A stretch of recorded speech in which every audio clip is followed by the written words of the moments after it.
Alright, hey, what's up guys? In today's video I'm going to be going over with you guys on how to check the oil level on your motorcycle.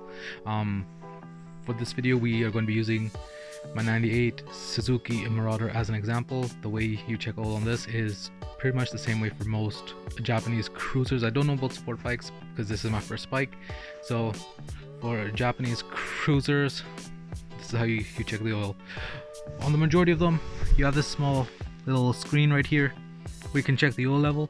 Have your bike warm up and then turn it off and leave it there for about 10 minutes, then come back and look, and you would just have a look down there to check the oil level.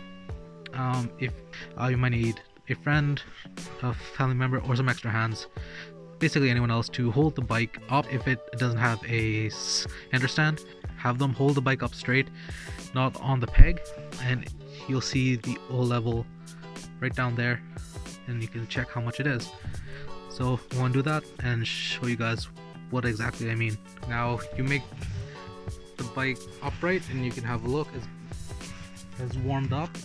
As you can see, we still have oil in there, so it's good, but this is how you would look. Now as you guys can see, if you put the bike down again, you can't really tell the oil level in there because it goes down, but that's how you can tell.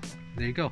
And there you guys go. That's how you check the oil level on your motorcycle.